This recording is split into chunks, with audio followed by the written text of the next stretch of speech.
Good morning बंधुरा। तो आज के एक केस আমি শেয়ার করছি পাইলস নিয়ে। এই পেশেন্টটি আমার চেম্বারে এসেছে পাইলসের সমস্যা নিয়ে। পেশেন্টটি এসেছে ঘটকপুকুর বামনপুকুর থেকে আমার চেম্বারে, আমার এক মারফতের হয়ে আমার চেম্বারে এসেছে। পেশেন্টটি বেশ কিছুদিন আগে আমার চেম্বারে এসেছিল অন্য একটি সমস্যা নিয়ে। সে সমস্যা মোটামুটি পেশেন্টটি ভালো আছে, তো সেটা আমরা পেশেন্টের কাছ দিয়ে শুনে নেব সে সম্পর্কে যে কেমন আছে। আজকে যে সমস্যা নিয়ে এসছে যে পাইলস নিয়ে, তো পাইলস নিয়ে মানুষের মনের মধ্যে একটা ধারণা রয়েছে সাধারণ মানুষের যে পাইলস সারে কিনা। অনেক সময় অনেক পেশেন্ট অপারেশান করে অনেক সমস্যাও হয়। তো আমারই জানা অনেক সমস্যা রয়েছে যে পেশেন্টের যে দুবার অপারেশান করার পরে রক্তরস ঝরছে। তো এগুলো খুবই সমস্যা।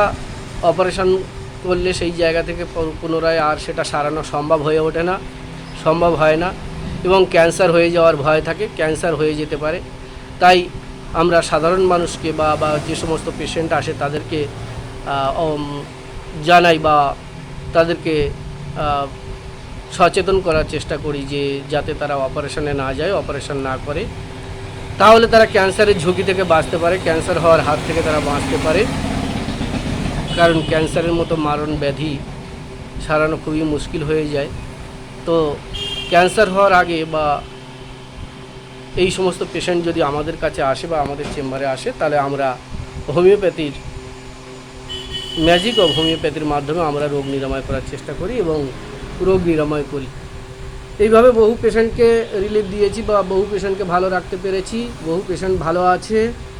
তো সাধারণ মানুষকে আমি আবারও সচেতন করার চেষ্টা করছি বা বলছি, আপনারা দেখুন যে এই পেশেন্টটি পাইলসের সমস্যা যে নিয়ে এসছে 3 মাসের মধ্যে আমি এই পেশেন্টকে কিওর করে দেবো। যে কীভাবে ম্যাজিক ও হোমিওপ্যাথির মাধ্যমে বা হোমিওপ্যাথির জাদুতে যে রোগ নিরাময় করা সম্ভব হয় তা আমি দেখিয়ে দেবো বা আমি দেখিয়ে চলেছি।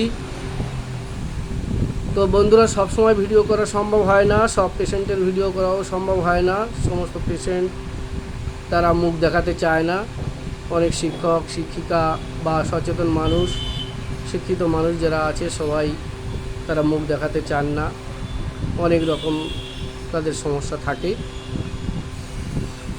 তো এখানে আমি যে মেডিসিন সিলেকশন করেছি দেখিয়ে দিয়েছি পেশেন্টকে। একবারের ঔষধে আমি ভালো করে দেবো, একবারের ঔষধেই এই পেশেন্ট কিন্তু ভালো হয়ে যাবে।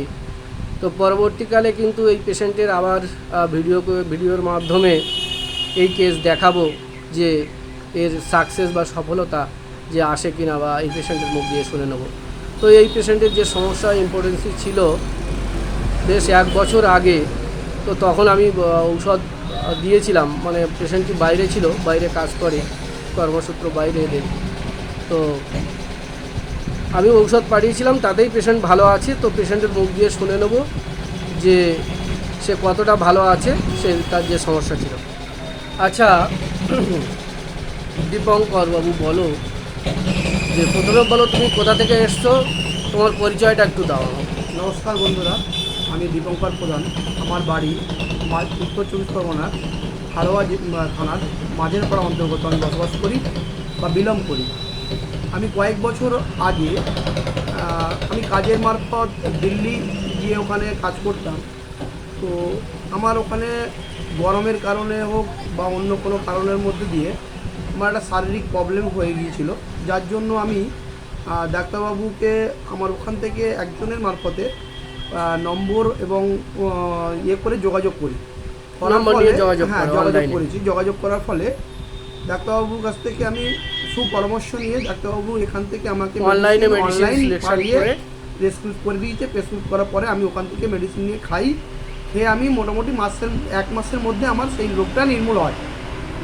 এবার তারপরের থেকে এই পর্যন্ত মোটামুটি কোনো রকমের কোনো কিছু প্রবলেম বা কোনো কিছু আমার ছিল না ডাক্তারবাবু ওষুধের ক্ষেত্রে।